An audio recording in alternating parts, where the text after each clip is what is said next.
ವಿಶ್ವರತ್ನ ಭಾರತ ರತ್ನ ಸಂವಿಧಾನ ಶಿಲ್ಪಿ doctor BR Ambedkar ಅವರು 14 ಏಪ್ರಿಲ್ 1891 ಮಧ್ಯಪ್ರದೇಶದ ಮಹೋ ಗ್ರಾಮದಲ್ಲಿ ಜನಿಸಿದರು. ತಂದೆ ರಾಮ್ಜಿ ಮಾಲೋಜಿ ಸಕ್ಪಾಲ್, ತಾಯಿ ಭೀಮಾಬಾಯಿ. 1896 ಭೀಮಾಬಾಯಿಯವರು ನಿಧನ ಹೊಂದಿದರು. ನವೆಂಬರ್ 1900 ಸತಾರದ ಸರ್ಕಾರಿ ಪ್ರೌಢಶಾಲೆಗೆ ಪ್ರವೇಶ. ದಲಿತನಾಗಿ ಅಂದರೆ ಮಹರ್ ಜಾತಿಯಲ್ಲಿ ಹುಟ್ಟಿದ್ದಕ್ಕೆ ಶಾಲಾ ದಿನಗಳಲ್ಲೇ ಅಸ್ಪೃಶ್ಯತೆಯ ಕರಾಳ ಅನುಭವವನ್ನು ಉಂಟಾಯಿತು. 1904 ಸತಾರದಿಂದ ಬಾಂಬೆಗೆ ಕುಟುಂಬ ಬದಲಿಸಿದ ಮಾಲೋಜಿ ಸಕ್ಪಾಲ್ ಬಾಂಬೆಯ ಎಲ್ಫ್ಸ್ಟನ್ ಹೈಸ್ಕೂಲಿಗೆ ಸೇರ್ಪಡೆಯಾದರು. 4 ಏಪ್ರಿಲ್ 1906 ತಮ್ಮ 15ನೇ ವರ್ಷದಲ್ಲಿ ರಮಾಬಾಯಿ ಅವರೊಂದಿಗೆ ವಿವಾಹ. 1907 ಮೆಟ್ರಿಕ್ಯುಲೇಷನ್ನಲ್ಲಿ ಉತ್ತೀರ್ಣ. 1908 ಎಲ್ಫ್ಸ್ಟನ್ ಕಾಲೇಜಿಗೆ ಪ್ರವೇಶ. ಡಿಸೆಂಬರ್ 1912 ಪುತ್ರ ಯಶವಂತನ ಜನನವಾಯಿತು. ನಂತರ 1913 ಬಾಂಬೆ ವಿಶ್ವವಿದ್ಯಾಲಯದಿಂದ BA ಪದವಿಯನ್ನು ಪಡೆದುಕೊಂಡರು. ಫೆಬ್ರವರಿ 1913 ತಂದೆ ಮಾಲೋಜಿ ಸಕ್ಪಾಲ್ರವರ ನಿಧನವಾಯಿತು.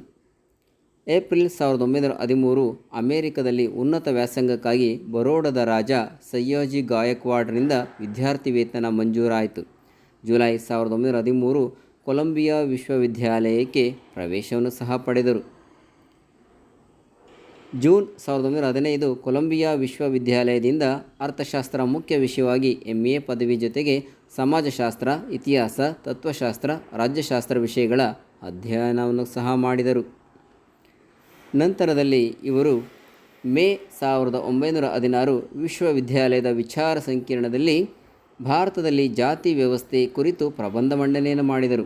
The national divide of India, A historical and analytical study ಎಂಬ ವಿಷಯದಡಿಯಲ್ಲಿ PhD ಪ್ರೌಢ ಪ್ರಬಂಧ ರಚನೆಯನ್ನು ಕೂಡ ಮಾಡಿದರು. ಜೂನ್ 1916 ಕೊಲಂಬಿಯಾ ವಿಶ್ವವಿದ್ಯಾಲಯಕ್ಕೆ PhD ಪ್ರಬಂಧ ಮಂಡಿಸಿದ ಬಳಿಕ ಲಂಡನ್ಗೆ ಪ್ರಯಾಣ. London School of Economics and Political ಸೈನ್ಸ್ನಲ್ಲಿ ಅರ್ಥಶಾಸ್ತ್ರದಲ್ಲಿ MSc ಪದವಿಗೆ ಪ್ರವೇಶ ಪಡೆದರು. 1917 ಕೊಲಂಬಿಯಾ ವಿಶ್ವವಿದ್ಯಾಲಯದಿಂದ PhD ಪದವಿ ಕೂಡ ಘೋಷಣೆಯಾಯಿತು. ನಂತರ ಇವರ ಶಿಕ್ಷಣದ ಮುಂದೆ ಜೂನ್ 1917 ಬರೋಡಾ ರಾಜರ ವಿದ್ಯಾರ್ಥಿ ವೇತನದ ಅವಧಿ ಮುಕ್ತಾಯ. ಆದರೂ ವ್ಯಾಸಂಗ ಮುಂದುವರಿಸಲು ಲಂಡನ್ ವಿಶ್ವವಿದ್ಯಾಲಯದಿಂದ ವಿಶೇಷ ಅನುಮತಿ ಪಡೆದರು. ಆರ್ಥಿಕ ಸ್ಥಿತಿ ಕಷ್ಟಕರವಾಗಿ ವ್ಯಾಸಂಗ ಪೂರ್ಣಗೊಳಿಸದೆ ಭಾರತಕ್ಕೆ ವಾಪಸ್ ಕೂಡ ಆದರು. 1917 ಬರೋಡಾ ರಾಜರ ರಕ್ಷಣಾ ಕಾರ್ಯದರ್ಶಿಯಾಗಿ ನೇಮಕಗೊಂಡರು. ಜೊತೆಗೆ ಸಂಸ್ಥಾನದ ಹಣಕಾಸು ಇಲಾಖೆಯಲ್ಲಿ ಪ್ರೊಬೇಷನರಿ ಅಧಿಕಾರಿಯಾಗಿ ಹೆಚ್ಚುವರಿ ಜವಾಬ್ದಾರಿ ಪಡೆದರು. ಜಾತಿ ಅಸಮಾನತೆ ಕಾರಣ ರಾಜಾಶ್ರಯದಿಂದ ದೂರ ಉಳಿಬೇಕಾಯಿತು.